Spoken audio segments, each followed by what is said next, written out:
Llegó la hora de tu encuentro con la discusión de temas de actualidad y de interés local e internacional. Actualidad Pública y sus panelistas están más que listos para analizar en detalle el acontecer y los temas de impacto en la sociedad. Te invitamos a la discusión en Actualidad Pública.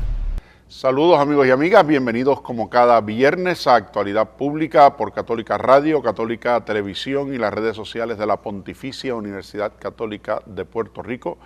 Hoy viernes 2 de junio del 2023. Vamos a escuchar los titulares del programa de hoy. Si está sucediendo, en Actualidad Pública se discute. Un análisis desde la doctrina social de la Iglesia. Actualidad Pública. Recientemente, el New York Times publicó una columna en la que señala que el alto costo de vivienda, combinado con trabajos con bajo salario, ha obligado a un desplazamiento de recién graduados de los centros urbanos a áreas menos costosas, alejadas de las grandes metrópolis. Si a eso se añade la posibilidad del trabajo remoto desde cualquier punto, la brecha se amplía aún más.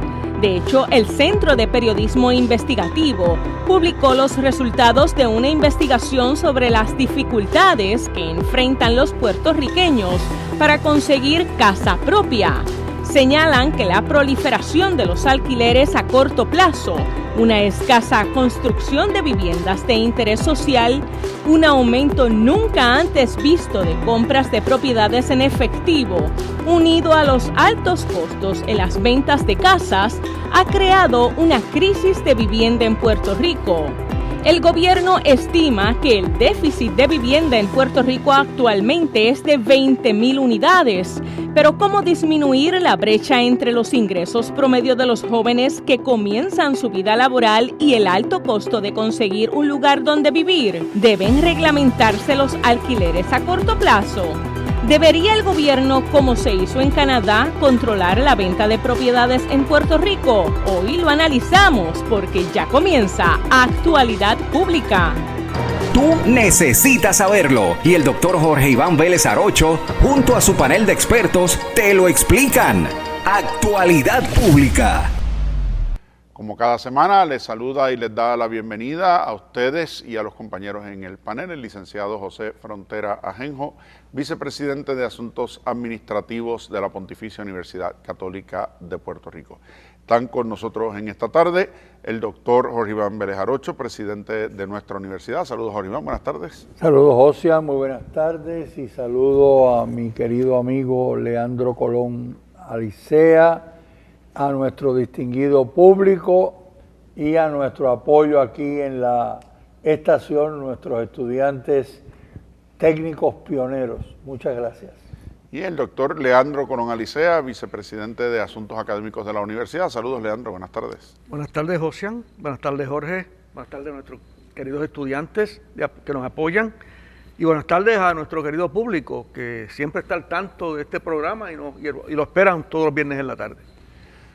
Un tema que ha estado en amplia discusión en los medios en Puerto Rico es el tema del costo de la vivienda. En estas semanas pasadas el municipio de San Juan tuvo que tomar medidas y establecer una nueva ordenanza municipal regulando los espacios de alquileres de corto plazo, los de join a join, Airbnbs y otro tipo de negocios de esta manera, por la inflación que han estado generando en el mercado de vivienda, similar a como hemos estado viendo en otros municipios como Dorado, Rincón, que han tenido efectos similares por las nuevas construcciones y por la mudanza de personas a Puerto Rico con un poder adquisitivo distinto que los propios residentes de la zona, ofreciendo en algunos casos precios exorbitantes por las propiedades y en algunos casos comprándolas en efectivo precisamente como un atractivo para quienes son los dueños actuales de las mismas. Este fenómeno no está ocurriendo solamente aquí, pero plantea un reto fundamental para un grupo particular de personas en la isla y también en los Estados Unidos, como se veía en un artículo que el New York Times publicaba recientemente, sobre los costos de vivienda y el efecto que tienen en la movilidad de los estudiantes recién graduados de las universidades que están comenzando en el mercado laboral, que se supone que pasen de vivir como estudiantes a vivir como profesionales y están empezando en sus trabajos con un poder adquisitivo limitado y unos precios de vivienda que se le tornan inaccesibles, en algunos casos incluso para permanecer en zonas cercanas a donde estudiaron y donde reciben sus primeras ofertas de trabajo. Es decir, un efecto adicional de las condiciones económicas en las que estamos viviendo y de los efectos inflacionarios que estamos viendo, y con lo que se perfila como una nueva burbuja del mercado inmobiliario similar a la que ya sufrimos cerca del 2007-2008, con el impacto que tuvo en aquel momento para la banca a nivel de todos los Estados Unidos. Así que sobre este tema estaremos conversando hoy en el panel de Actualidad Pública. Presidente. Sí, la semana pasada recordarán ustedes que vimos la segunda parte de la extraordinaria presentación del doctor José Caraballo Cueto, y una de las conclusiones de su presentación fue plantear cómo se estaban enfrentando estas dos fuerzas. Por un lado, la fuerza del mercado frente a la fuerza gubernamental que debe proteger a los derechos de las personas. Esa fue una de las conclusiones finales de la presentación del doctor José Caraballo Cueto. Y planteaba él que había que estar muy atento para que las fuerzas del mercado no se llevaran de frente las responsabilidades que tiene el gobierno de proteger a todos los derechos de toda la ciudadanía. La población tiene muchas necesidades, pero en particular yo quisiera destacar tres. Y las quisiera destacar frente a estos estudiantes que nos están apoyando aquí, que son unos extraordinarios estudiantes, que se comprometen con sus estudios, se comprometen con su trabajo y viernes tras viernes están con nosotros grabando nuestros programas. Estos jóvenes que están aquí, de cara a su futuro, yo pienso, por conversaciones que he tenido con ellos, que tienen tres necesidades que quisieran asegurarse que las van a poder cubrir. La primera, trabajo. O sea, ellos están estudiando convencidos de que el sector privado, el gobierno, les va a proveer oportunidades de empleo. Y si no las consiguen aquí en Puerto Rico, por supuesto, van a comprar un billete y se van a ir al sitio donde puedan conseguir una oportunidad de empleo. El empleo es fundamental para hacer valer su dignidad de ser humano que trabaja y que puede generar lo necesario para vivir. El empleo es importante porque uno tiene interés de una movilidad social, casarse o quedarse célibe, pero poder adquirir una casa y poder adquirir un automóvil y poder tener dinero para educar a sus hijos y a sus hijas.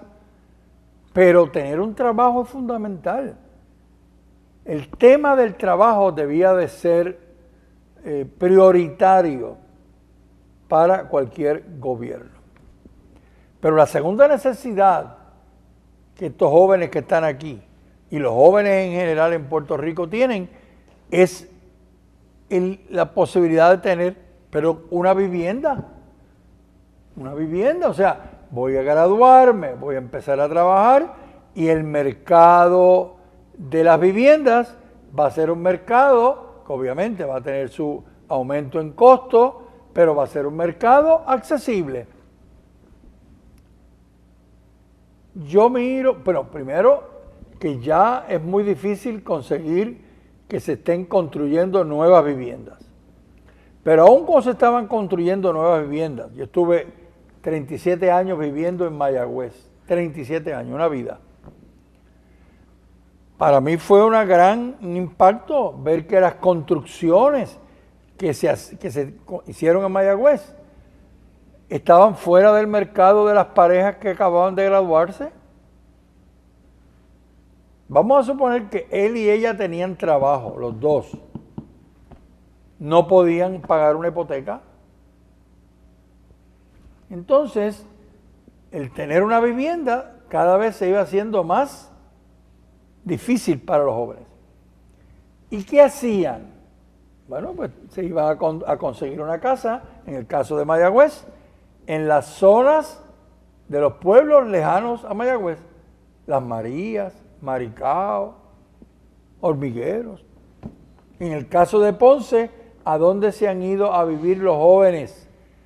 Lejos de Ponce, porque las casas están aquí, fuera de su alcance. Y lo tercero, la tercera necesidad, un gobierno que le resuelva sus urgencias. Me dé la posibilidad de una casa, me dé la posibilidad de adquirir una vivienda y que me atienda mis necesidades urgentes de salud, de transportación, etcétera. Continuaré con este tema en mi próxima intervención. Leandro. Sí, cómo no, gracias, Josian. Bueno, nosotros en los pasados programas hemos estado discutiendo la presentación que nos hizo el doctor José Caraballo Cueto, en la cual nos expone unas situaciones difíciles, algunas graves que confronta nuestro país, nuestra economía. Entonces, imagínense ustedes ubicar el problema de la vivienda, de la inflación y la escasez de vivienda, añadir eso a todo lo que ya hemos escuchado en este programa. La vivienda, y Jorge Iván lo mencionó, la vivienda, la salud, la educación, son esenciales y derechos que tiene la población. De hecho, el sector de la construcción en Puerto Rico, hubo una época, la época de la década de los años 60, 1960, fue la época que marcó el mayor auge de crecimiento económico en Puerto Rico, que se complicó luego de mediados de los 70. Y para esa época, el sector de la construcción era un sector fuerte. La inversión en construcción era uno de los sectores de más impacto en Puerto Rico. Con la ventaja de que el sector de la construcción, contrario a otros sectores, depende mucho de factores internos, lo que llamamos factores endógenos. O sea, muchas empresas manufactureras, farmacéuticas, petroquímicas, etcétera, dependen crucialmente, por ejemplo, del precio del petróleo.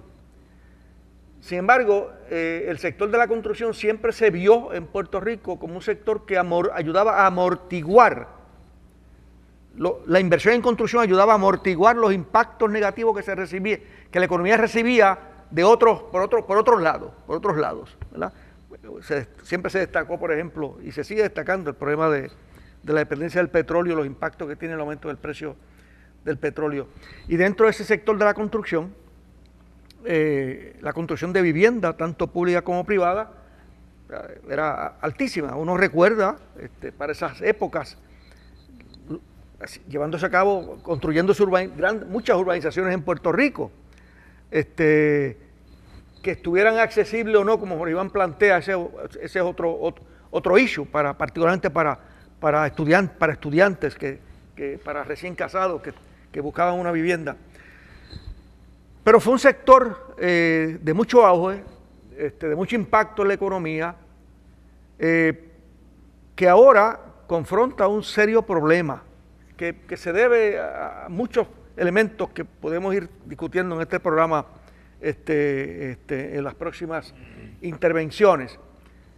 Y es que los precios se han disparado, los precios de la vivienda se han disparado, que está dentro de la inflación más generalizada, porque el mundo y nosotros, obviamente, estamos sufriendo de una inflación de niveles estratosféricos. Y dentro de ese contexto está también metida la vivienda y los precios de la vivienda y los impactos que eso tiene en las personas, las familias que necesitan acceso a esas viviendas, añadiendo a eso, que más tarde abundaremos un poco, los impactos que han tenido los recientes, los huracanes de los pasados años y los terremotos que han complicado la situación. Hay un artículo de diciembre del año pasado, publicado por el Centro de Periodismo Investigativo. Ustedes recordarán que para esa fecha había la discusión de un proyecto de ley que pedía unas exigencias adicionales para que se pudieran notarizar las transacciones de compraventa de propiedades en efectivo. Y analizando ese problema, hubo una investigación del Centro de Periodismo Investigativo que refleja los siguientes datos. Y voy a citar del informe de ellos. Dice, el aumento de capital extranjero a raíz de la promoción del archipiélago como un paraíso fiscal, y hago un paréntesis aquí, los efectos de las leyes 2022, ahora ley 60 de tasas preferenciales contributivas, una de ellas con el mero hecho de usted tener una propiedad en Puerto Rico y vivir en ella 181 días del año, es decir, 6 meses más un día respecto a lo que establece el Código de Rentas Internas. La proliferación de los alquileres a corto plazo, como mencioné en la introducción del programa, la escasa construcción de vivienda de interés social en la pasada década, así como la flexibilidad laboral que impulsó el COVID, de mucha gente que podía no tener que vivir cerca de su lugar de trabajo, que es una de las cosas que refleja el estudio del New York Times al que hacíamos referencia ahorita, establece que se creó la tormenta perfecta para que el precio promedio, escuchemos esto, el precio promedio de las propiedades en venta aumentara entre 2012 y 2021 un 63%. O sea, ese es el nivel de inflación en los precios de vivienda del 2012 para acá.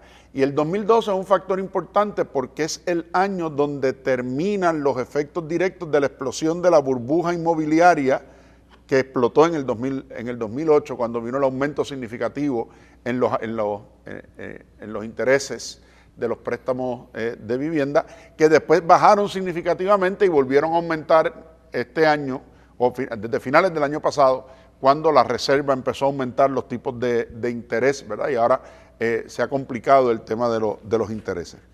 Pero la combinación de todos esos efectos lleva a que el gobierno de Puerto Rico estime que el déficit de vivienda en Puerto Rico en este momento es de 20,000 unidades de vivienda.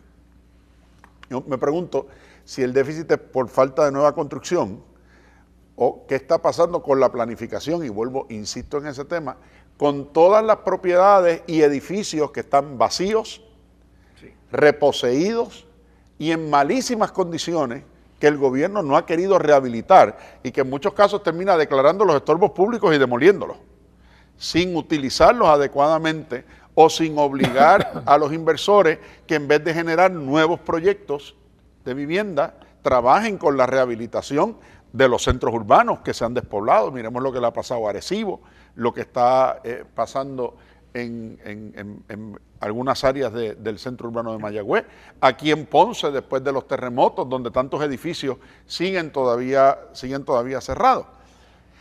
Además de eso, el aumento significativo en las propiedades vendidas en efectivo. En ese periodo de tiempo hay 97,000 compraventas en efectivo, 48% de las cuales ocurrieron en los últimos 2 años. 48% de las cuales ocurrieron en los últimos 2 años, y en muchos casos entre personas que no tienen interés, y esto lo ha identificado el propio registro demográfico, que no tienen interés en acceder al registro. O sea, no les interesa la protección del registro. Usted sabe que usted no necesita registrar su casa en el registro de la propiedad para que su título de propiedad sea válido. Usted lo que necesita es la escritura de compraventa, ¿verdad? Ahora, ¿por qué la mayoría de las compraventas llegan al registro? Pues llegan al registro porque la hipoteca sí tiene como requisito legal constitutivo estar inscrita. Si la hipoteca no se inscribe, no nace. Así que aquellos de nosotros que hemos tenido que recurrir a un préstamo hipotecario para poder adquirir nuestra casa, el banco, si no registra la escritura y la hipoteca, no puede reclamar luego la garantía hipotecaria. Así que a los bancos les interesa, pero el que compra en efectivo no tiene ningún interés particular en llegar al registro de la propiedad, porque su título le basta con la escritura que tiene. Y segundo, porque la cancelación de sellos, el pago de honorarios al registro, depende del valor de la compraventa. Por lo tanto, si yo estoy comprando en efectivo y estoy comprando a sobreprecio del mercado, a mí no me interesa pagarle al gobierno si no tengo la obligación de inscribir, porque voy a ir allí a tener que cancelar unos sellos de una cantidad que en ocasiones no quiero ni siquiera que se sepa.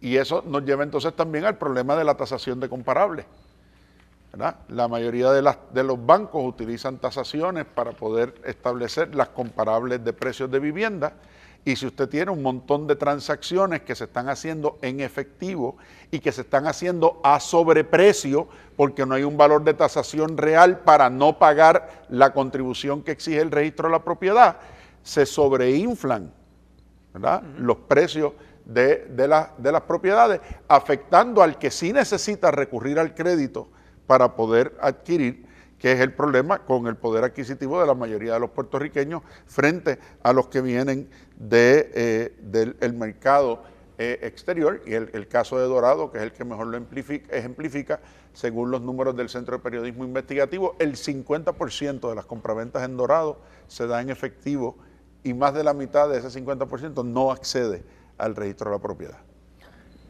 Este tema que estamos discutiendo hoy tiene su origen, tiene su génesis en un artículo del New York Times del 16 de mayo de este año, 16 de mayo del 2023.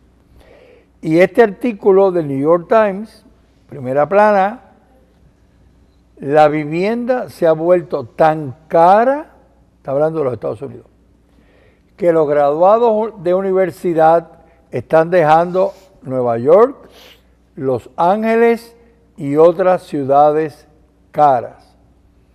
Quiere decir que los jóvenes de estas ciudades ya no pueden acceder las habitaciones o las casas, en estas ciudades nadie adquiere casas, son apartamentos, ¿verdad?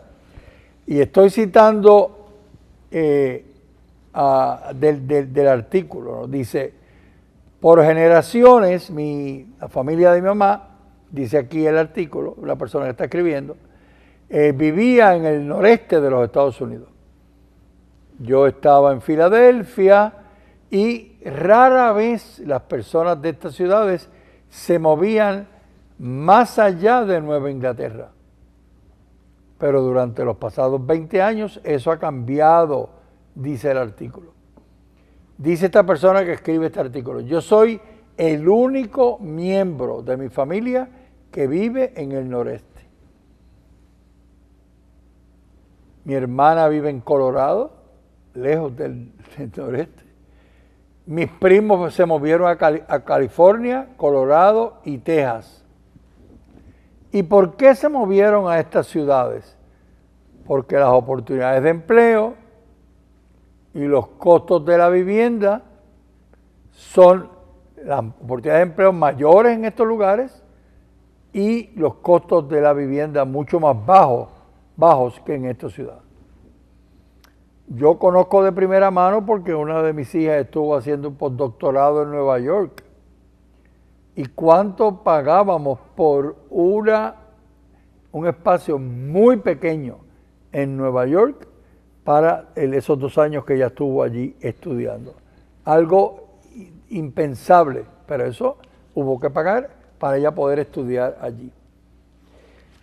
Dice esta persona que él actualmente vive, bueno, se está mudando, pero actualmente vivía en un cubículo, dice, en Nueva York, y la cantidad que pagaba era irrisoria.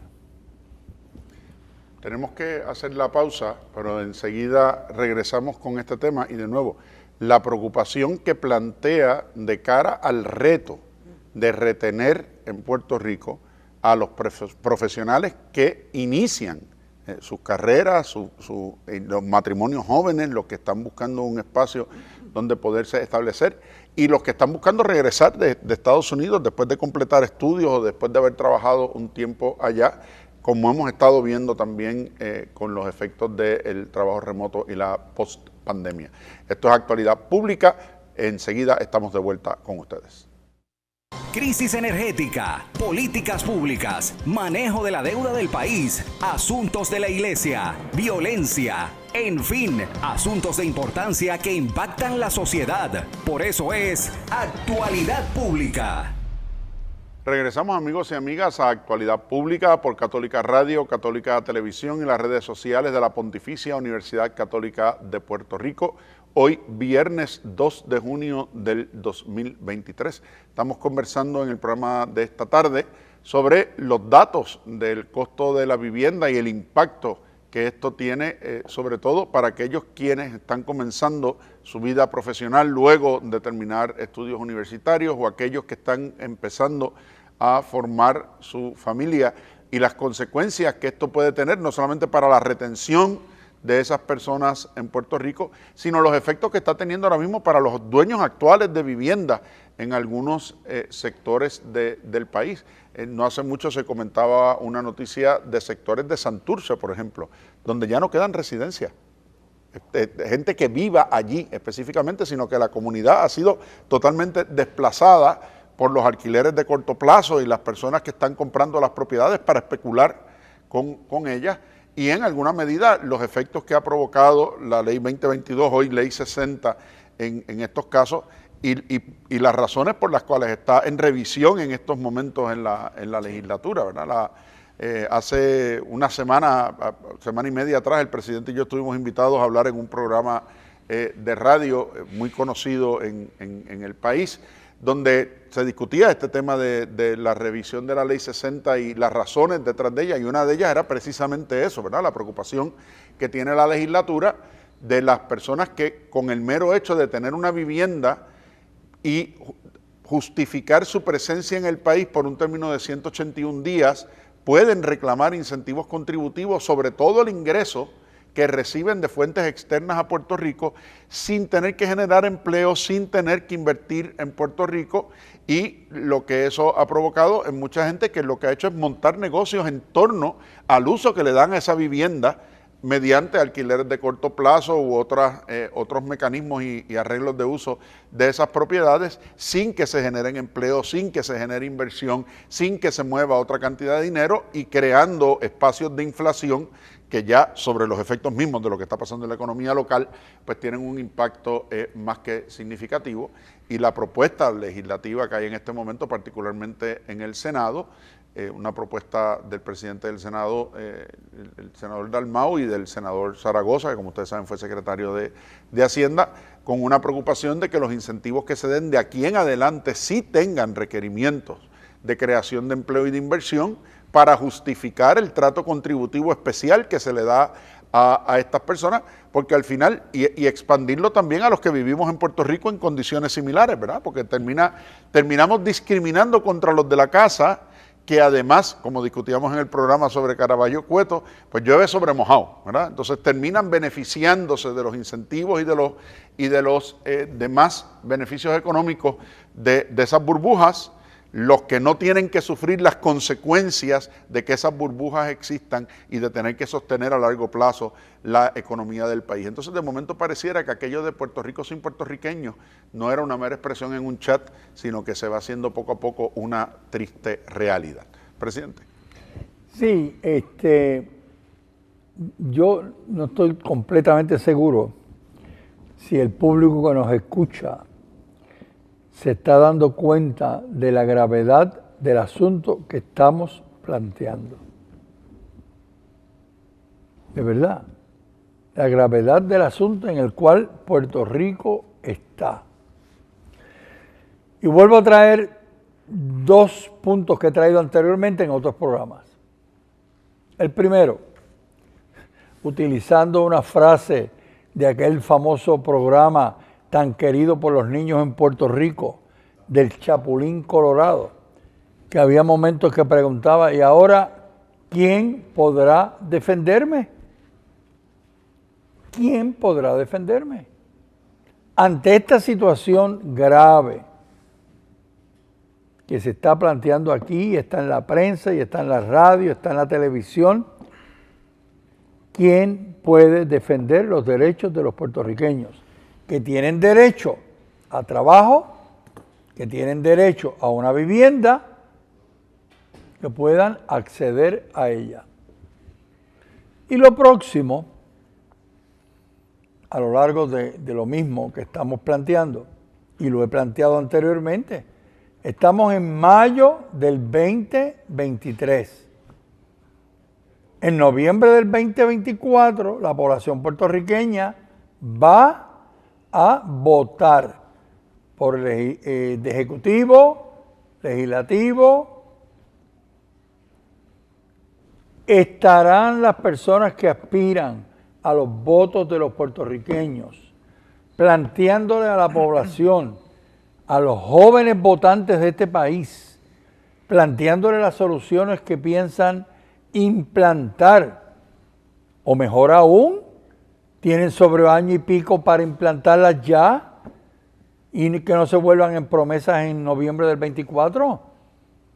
Tienen las oportunidades, tienen un año y pico para implantar los programas, las leyes que ayuden a atender este problema serio de la vivienda en Puerto Rico, que afecta de manera particular a los más jóvenes. Leandro. Sí, cómo no. Bueno, si hay algo que marca la pobreza de una familia, es no tener una vivienda digna en la cual vivir y criar sus hijos. Y eso lo están padeciendo muchas familias en Puerto Rico.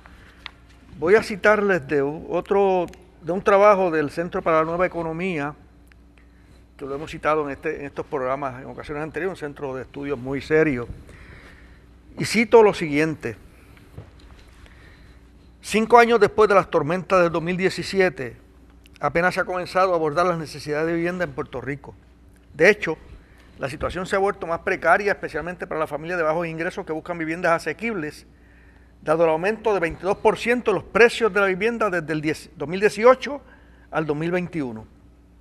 En años pasados había un excedente de propiedades a precio de mercado que nadie compraba y un déficit de viviendas sociales y asequibles que nadie proveía. Hoy en día hay un exceso de propiedades que se compran a precios por encima de la tasación y un déficit aún mayor de viviendas sociales y asequibles que nadie está proveyendo.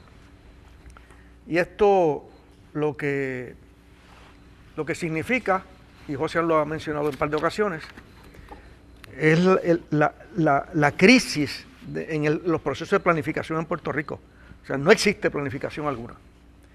No existe planificación para atender estos problemas. De hecho, nuestra universidad, y lo mencionamos en una ocasión anterior, desarrolló un programa, un programa académico para preparar a los estudiantes en manejo de desastre, manejo de emergencia y administración de desastre, un plan nacional que no existe que no existe tampoco en ese sentido, y estamos dirigidos a preparar estudiantes para atender eso. Tampoco hay un plan integral en el país para atender el problema de la vivienda. Entonces, se aprueban leyes a base de sueños. Se aprueban leyes a base de sueños y no a base de estudios científicos de los impactos que pueden tener. Y ahí están las leyes estas 22, que se convirtió en la ley 60, que, como José me aclaró ahorita, agrupó una serie de leyes relacionadas con incentivos para compras de viviendas. Y esas leyes que ahora están bajo revisión, entiendo yo que han dado lugar a varios problemas, como ese desbarajuste que existe con los alquileres de Airbnb y el problema de la gentrificación, que es otro problema serio. Según el diccionario de la Real Academia Española, la gentrificación es el proceso de renovación de una zona urbana generalmente popular o deteriorada, que implica el desplazamiento de su población original por parte de otra de un mayor poder adquisitivo. Y leo de una ponencia que hice en un conversatorio reciente de nuestra universidad.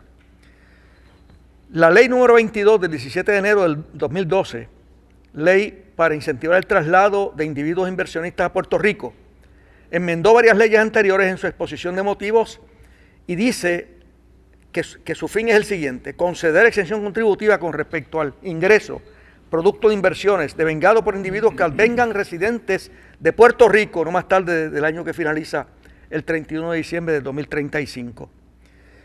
Como resultado de esas leyes, uno de los resultados de esas leyes es el marcado proceso de gentrificación que está ocurriendo en la isla. Y hago una cita de un periódico de la zona oeste de Puerto Rico. Cito: Juliana Olmedo, oriunda de Mayagüez, pero criada en Aguadilla, le cuenta a la Isla Oeste, que es el periódico, que ha vivido la mayor parte de su vida cerca de la antigua base de la Fuerza Aérea en Raimi, cerca del aeropuerto Rafael Hernández. Por esto, no le extraña el ir y venir de extranjeros, principalmente norteamericanos. No obstante, dice que últimamente ha observado el crecimiento de páginas en redes sociales de grupos de expatriados que se benefician de las leyes 2022 y 60 en Puerto Rico y que cada vez más se asientan en comunidades del área oeste de la isla, entiéndase Aguadilla, Rincón, etcétera, etcétera, etcétera. Y termina diciendo: en la calle en que yo vivo ya no hay puertorriqueños. Menciono esto porque tanto las leyes, estas leyes que se aprobaron y que están bajo revisión, como la escasez de vivienda en el país, ha trepado los precios por las nubes.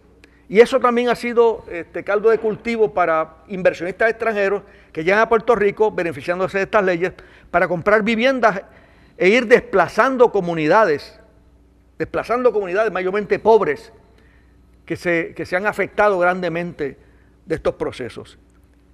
Simplemente falta de planificación.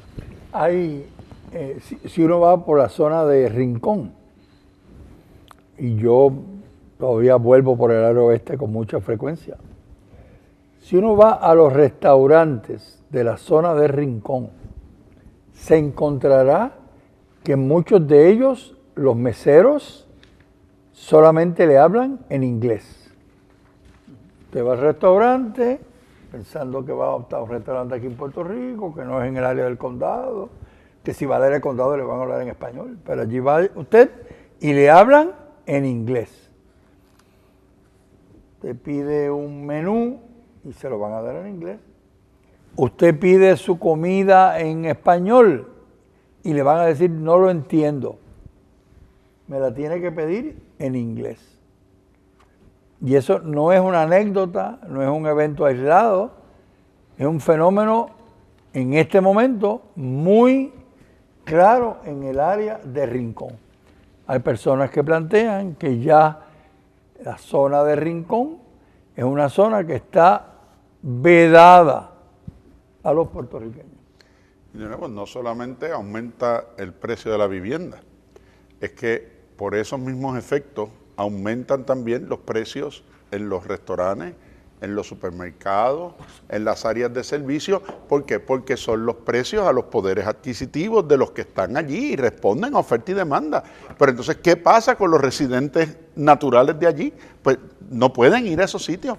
Las anécdotas nunca... Es otro tipo de desplazamiento. Es otro tipo de desplazamiento. Las anécdotas nunca son buenas para argumentar, pero recientemente me decía un amigo que vive en la zona de Rincón y tiene una casa no frente al mar, ¿verdad? Pero desde su casa se ve el mar. De momento llegó un día a su casa y había una carta de una persona diciendo: intereso comprarle su casa, llámeme. Pero la persona dijo: yo no tengo que vender mi casa, así que no lo llamo. Vino la persona a la casa personalmente: mire, yo le dejé una carta porque yo tengo interés en comprar su casa. Yo no estoy en el tema de venderla. Le ofrezco $150,000. Dice: no, mire, yo no estoy interesado en vender mi casa. Le ofrezco $250,000. Y entonces: mire, señor, yo no intereso vender mi casa.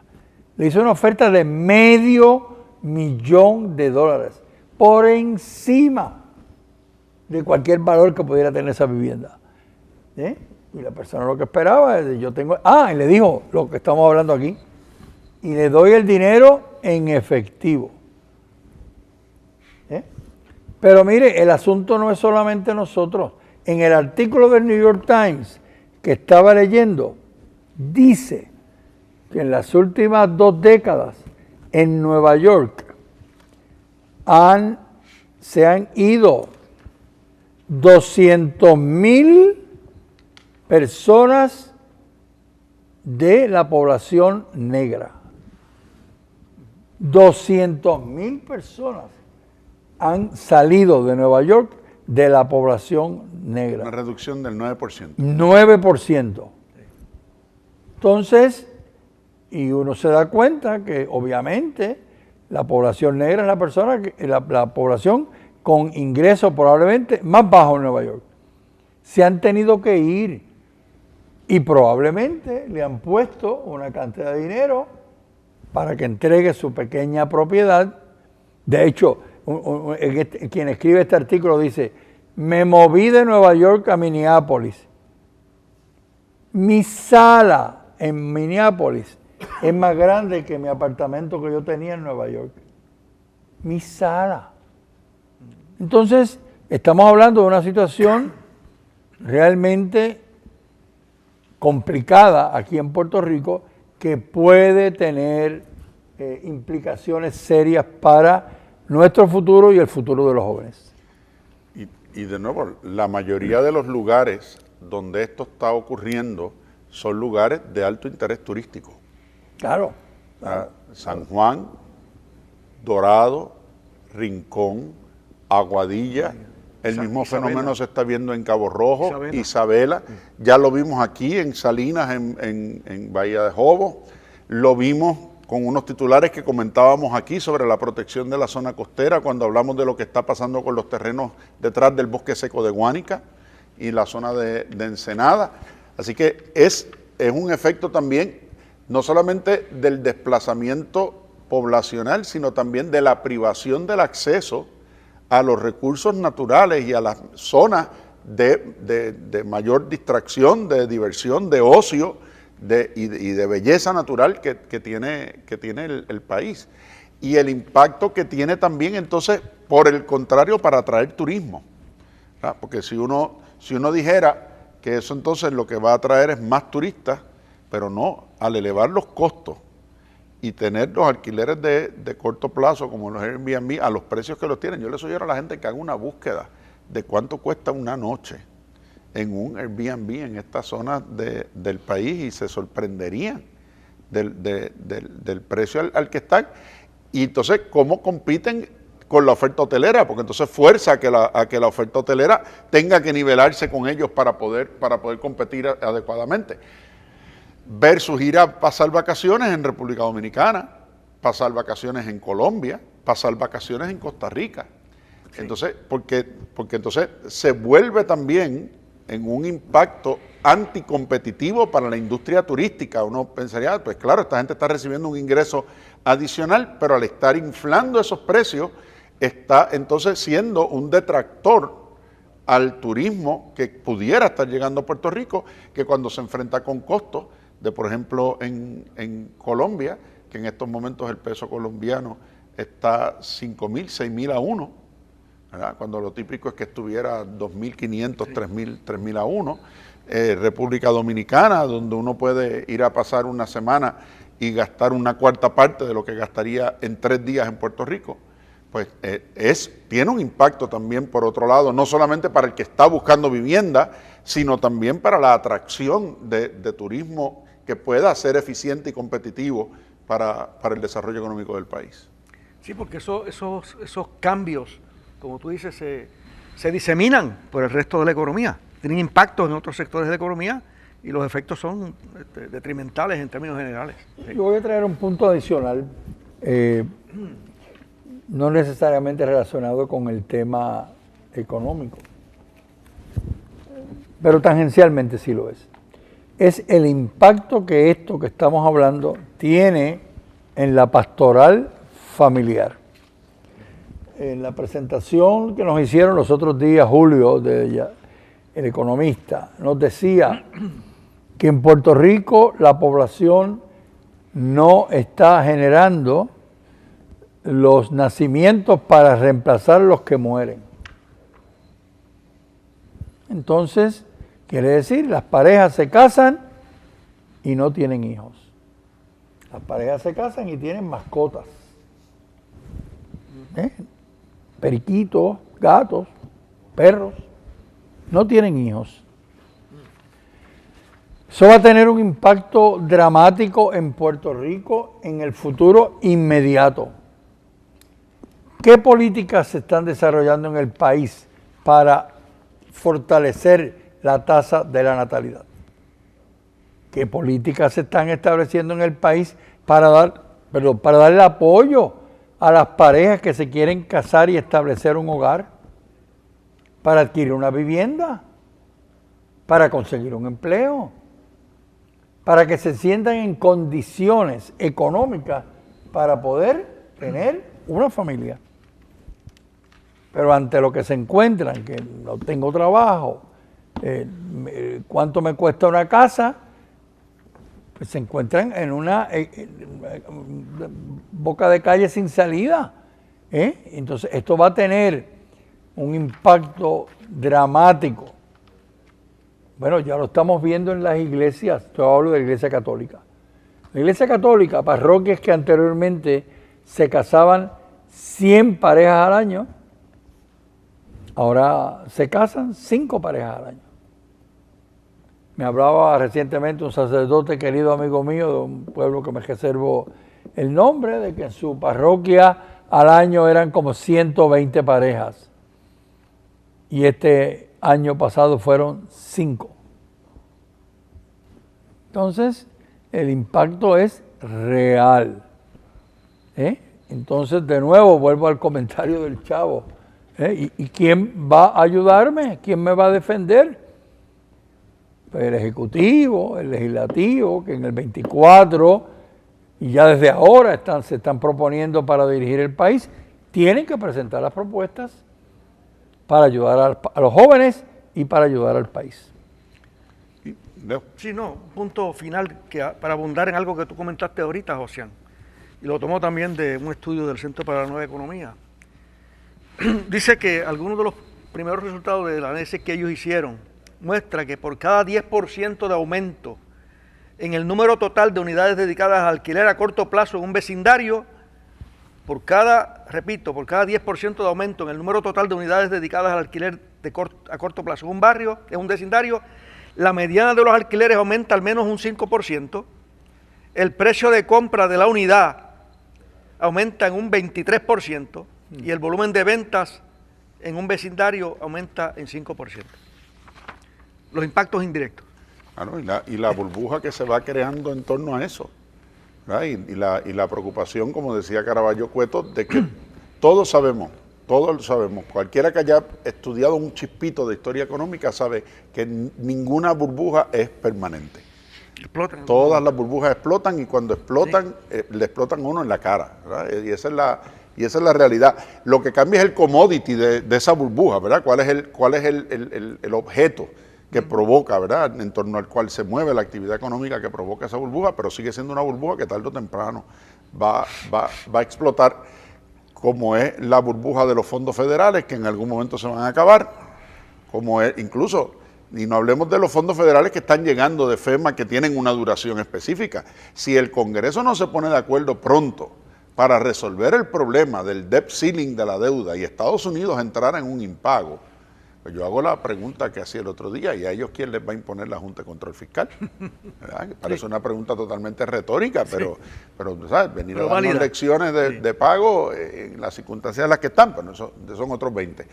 Pero ¿cómo vamos, verdad? ¿Quién va a trabajar esos asuntos cuando esas burbujas desaparezcan por el efecto de las tasas de interés, por el efecto de la inflación o por el mismo hecho de la escasez de vivienda que han provocado? Y estas leyes que se aprueban con relación a dar incentivos para inversión en viviendas, etcétera, sin haberlo estudiado sus impactos, lo que hacen es crear posiblemente más burbujas. No, o por el otro lado, excluir al sector poblacional que es el que no tiene acceso a la vivienda ahora mismo, porque todo el que esté por debajo de los niveles de pobreza tiene asistencia de vivienda y tiene derecho a asistencia de vivienda, ya sea sección 8, ya sea en los residenciales públicos, ya sea de otras muchas maneras. Y los que tienen poder adquisitivo, bueno, pues de eso hemos estado hablando en este programa. Pero ¿qué pasa con ese bloque que está empezando y que no cualifica para eso y que tampoco cualifica para las viviendas de interés social? Porque los parámetros que se utilizan para esas viviendas de interés social dejan fuera a ese grupo de profesionales jóvenes que están empezando y que están levantando su familia. ¿Dónde está la planificación de vivienda para atender ese grupo específico? Y debemos añadir que en Puerto Rico caminemos por nuestros pueblos. No se están construyendo proyectos de vivienda social. No se están construyendo. No. De hecho, lo poco que se está construyendo es a unos precios realmente inalcanzables. Así que, de nuevo, nuestra misión desde aquí, levantar bandera, hacer advertencias y proponer ideas de cómo estos asuntos se deben plantear para que los que nos escuchan se las hagan llegar a los que tienen que tomar las decisiones correspondientes sobre eso, y no solamente que se las hagan llegar, que se las exijan de todas las maneras posibles que como ciudadanos tenemos, lo que incluye también cuando haya que votar, salir a hacerlo y saber por qué uno lo hace. Gracias por acompañarnos una semana más en Actualidad Pública. Aquí estaremos con ustedes la semana próxima. Será hasta entonces. Esto es Actualidad Pública, una producción de la Pontificia Universidad Católica de Puerto Rico.